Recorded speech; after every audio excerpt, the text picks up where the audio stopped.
Bapak nggak usah perlu waktu 20 tahun, nih beli kebo. Aduh, alhamdulillah.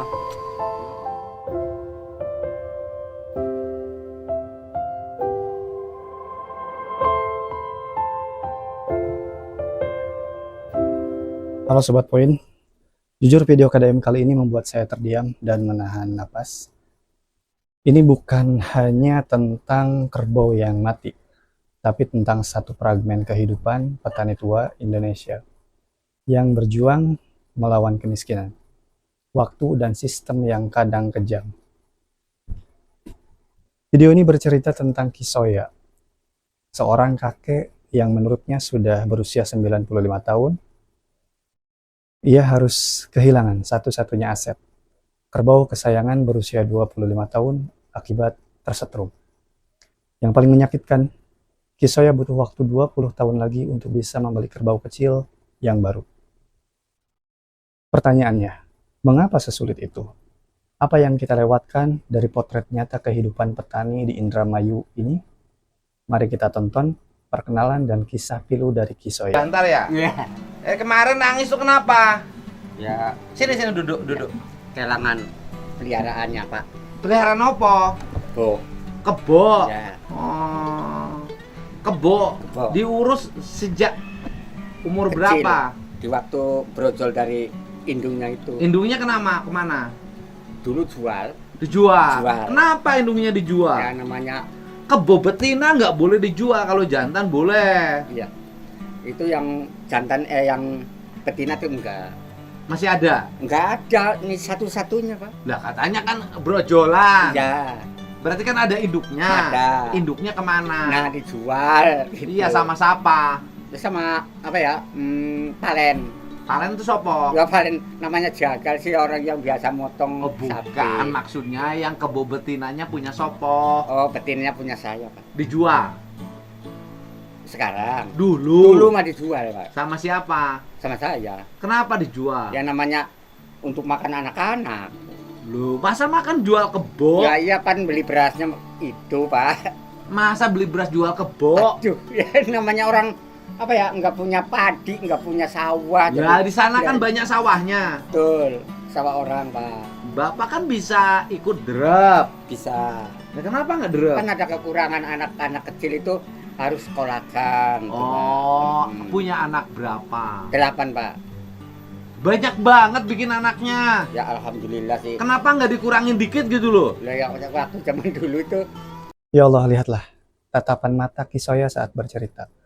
Bagaimana dia menjual induk kerbau betina hanya untuk beli beras buat makan anak-anak. Itu adalah keputusan pahit seorang kepala keluarga yang tidak punya sawah, tidak punya padi, dan harus menghidupi 8 anak. Ini mengajarkan kita satu hal.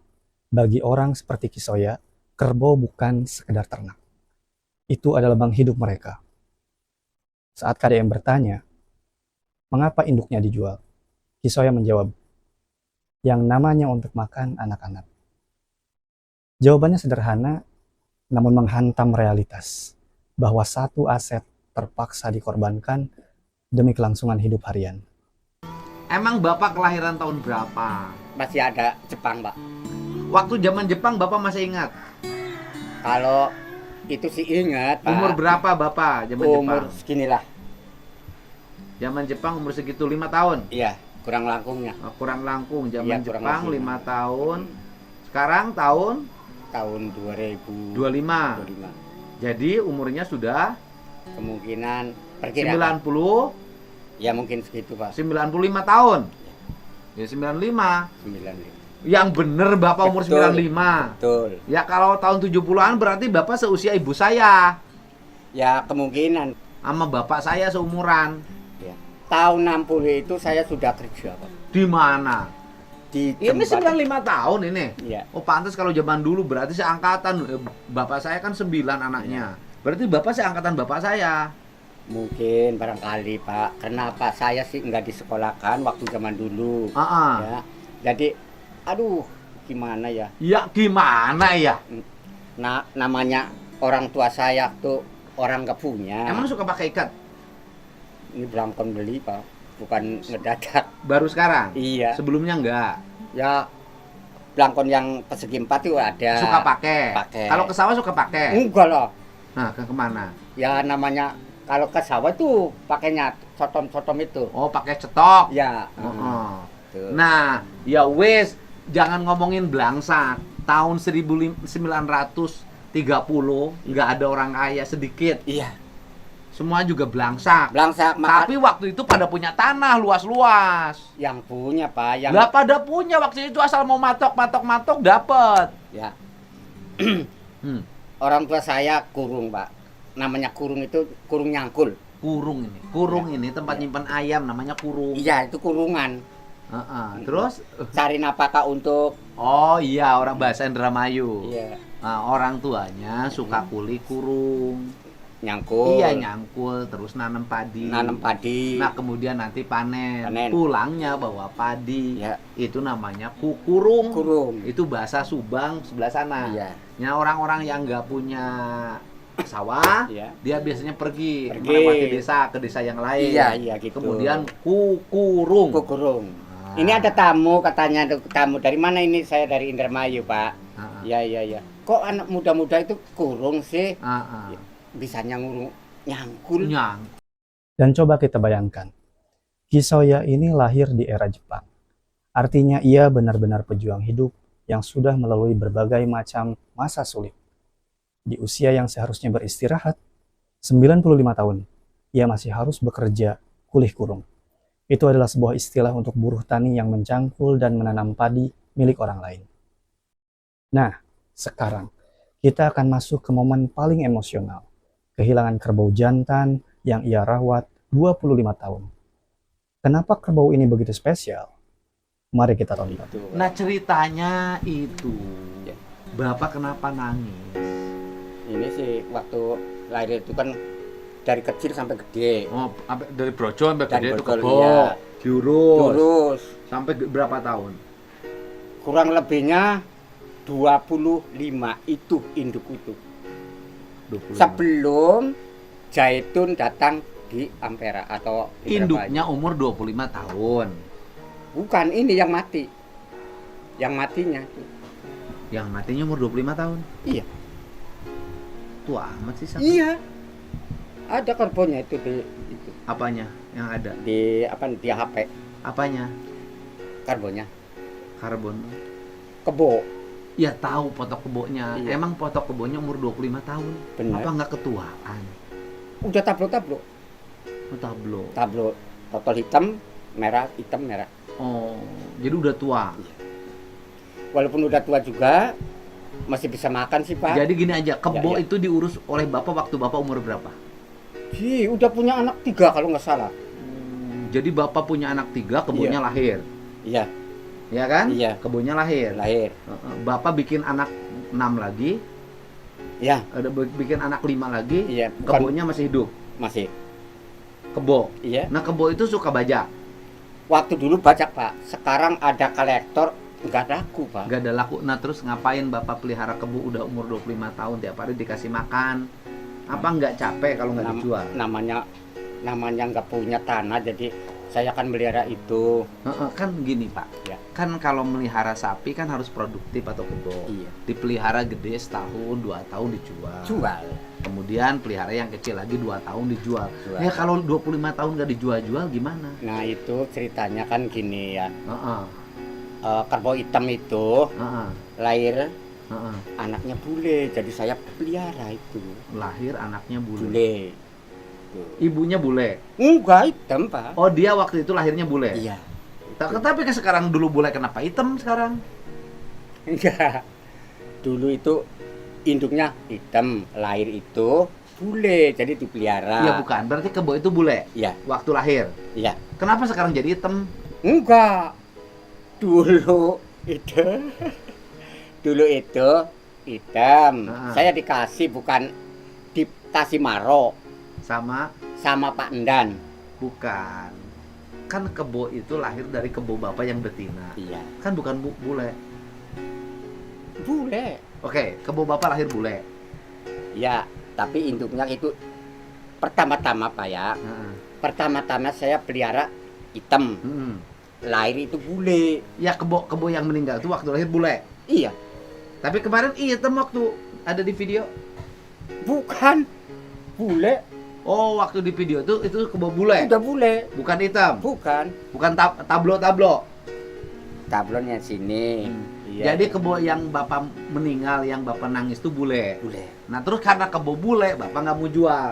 Enggak. Karena keramat. Iya,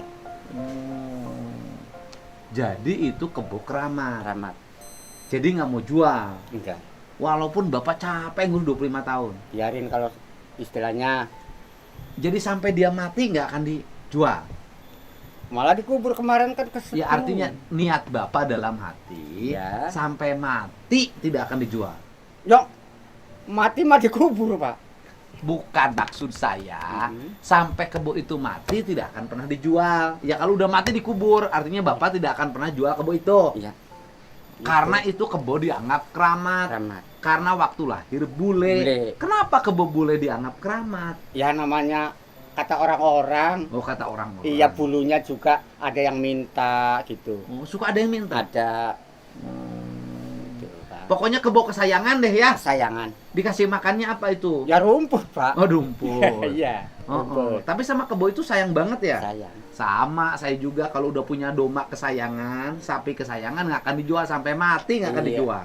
Sama juga. Cuman kan kalau bapak jadi capek tiap hari ngurusin satu kebo, nyari rezekinya makan dari mana?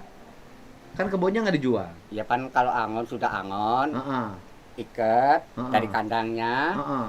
saya cari Heeh. kuli. Oh bapak Gitu. tetap kuli. Oh, tetap. Heeh. Kenapa?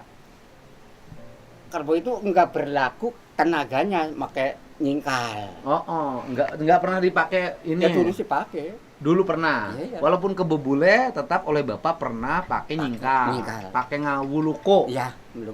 Itu bukan hanya kerbau. Itu sudah seperti anggota keluarga. Bahkan ketika KDM mempertanyakan, kenapa tidak dijual karena sudah tua? Kisoya menjawab tegas, nggak mau dijual karena keramat. Karena waktu lahir bule. Poin sosialnya di sini adalah ikatan emosional seorang petani dengan hewan yang menjadi sumber rezekinya. Kerbau itu tidak hanya alat, tapi simbol harapan. Ia rela capek setiap hari mencari rumput, asalkan kerbau keramatnya tidak berpindah tangan. Bahkan ketika ia hidup susah, ini adalah potret kesetiaan yang langka. Belum, Bu. Nah, ceritanya itu sampai mati itu kenapa? Kan di engon siang, Pak ya. Kalau Siangnya di ngon. engon. Mm-mm. Nah, malam itu masuk kandang diikat. Heeh. Tahu-tahu ini lepas, Pak. Oh, lepas dari kandang, Lepas dari kandang. dari ketannya. Ya, Kenapa? ya nggak tahu prosnong itu. Plosno. Akhirnya Ya, dia kabur dari kandang ya dari kandang kabur ke sawah. ke sawah. Kena. Nggak tahu kalau misalnya lapar itu pasti makan rumput di depan itu ada rumput, Pak. Mm-mm. Iya. Loh kenapa larinya? Jalan langsung nggak tahu kan nggak ketahuan. Jadi akhirnya ke sawah. Sawah. Di sawahnya ada Ada padi, padi. Di samping padinya ada. strum.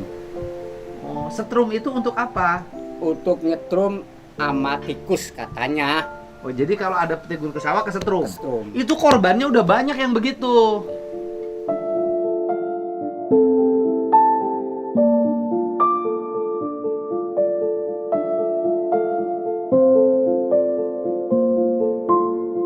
Di Jawa Tengah itu banyak orang, ada yang petani meninggal loh ke setrum. Betul. Aurigul juga ada. Ada. Aurugres pernah ada. Ada. Hmm. Itu ada. Ke setrum di sawah siapa itu? Kerbau. Iya, kebo. Ya. Heeh. Mangandi. Mang Andi. Iya. Mang Andi sawahnya luas. Ya kurang lebih emang 3 hektaran lah. 3 hektar. Semua 3 hektar itu disetrum. Ya muter, Pak. Ya Allah, setrumnya dicolokin kemana? Ke dapur PLN, tapi kan jauh. Heeh. Iya. Di sawah itu ya ada tihangnya gitu. Kalau malam ditungguin. Enggak, listriknya disetrumin kemana itu? Dari PLN nyambungnya, Dari PLN. bukan dia, Pak. Sama PLN-nya diizinin. Nggak tahu. Sekarang mari kita bahas tragedi matinya, yaitu karena setrum listrik. Selain membahayakan manusia, Ini menghapus satu-satunya aset milik Kisoya. Dan ini adalah momen yang paling memilukan. Kisoya harus menunggu 20 tahun untuk membeli kerbau pengganti. Oke, pertanyaan Bapak sekarang udah kebo meninggal, Bapak nggak punya kebo. Enggak. Keinginan Bapak apa? Ya istilahnya kalau saya punya rezeki, Mm-mm. ingin beli lagi. Begitu. Itu kalau ngumpulin rezeki untuk kebo dari mana? Ya nggak tahu. Soal milik nggak tahu. Barangkali ada milik sistem kumpul-kumpul barangkali Kumpul-kumpul Pak. gimana kumpul-kumpulnya? Kumpul-kumpulnya cari rezeki motong padi sama orang. Itu kuli. perlu Bapak misalnya ingin beli kebo yang kecil. Yang kecil taruhlah harganya 20 juta yang Iya, kecil nih. Iya. Nah, itu harus perlu waktu berapa tahun Bapak ngumpulin uang itu? Ya minimal ya 5 tahunan lah. 5 tahun baru Iya. kumpul 20 juta Iya. untuk beli kebo kecil. Ya namanya kayak orang disambil untuk makan. Karena hasil motong padi nanti kebanyakan buat makan. Iya, kumpul gitu. Itu perlu waktu 20 tahun. Nggak akan keburu, Bapak usianya udah berapa? Udah tua. Iya, 20 tahun. Jadi harapan untuk punya kebo lagi nggak ada dong ya? 20 tahun. Artinya ia baru saja punya kerbau lagi di usia 115 tahun. Angka ini secara brutal menunjukkan jurang kemiskinan dan keterbatasan yang dihadapi para petani tanpa lahan di desa. Mimpi sekecil membeli anak kerbau pun terasa sangat jauh. Untungnya ada titik terang. Di momen terendahnya, KDM datang membawa harapan. Mari kita saksikan bagian penutup yang mengubah mimpi 20 tahun menjadi kenyataan dalam sekejap. Perlu waktu 20 tahun ya, Pak ya? Bapak nggak usah perlu waktu 20 tahun, nih beli kebo. Aduh, alhamdulillah.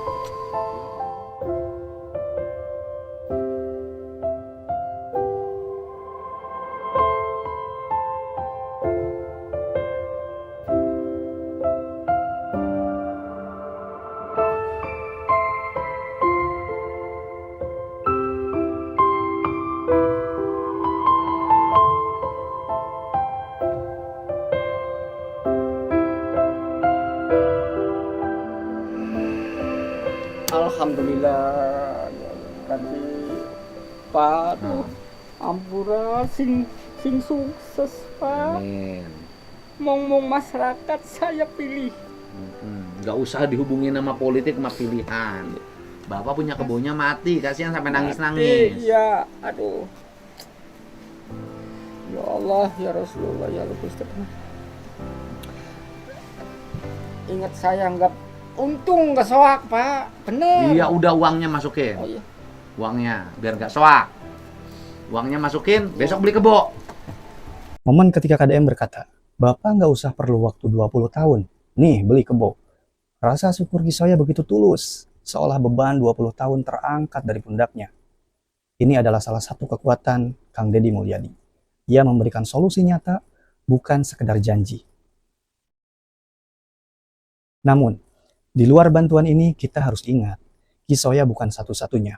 Ada ribuan petani di luar sana yang berjuang dengan pendapatan harian dan tidak memiliki aset. Kisah ini adalah alarm bagi kita semua, terutama pemerintah daerah, untuk lebih memperhatikan kesejahteraan masa tua para pahlawan pangan kita.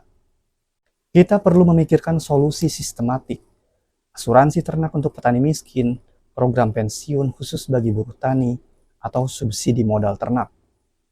Bukan hanya bantuan sesaat, tapi solusi jangka panjang. Bagaimana pandangan kalian? Apakah kalian juga ternyuh dengan kisah Kisoya ini?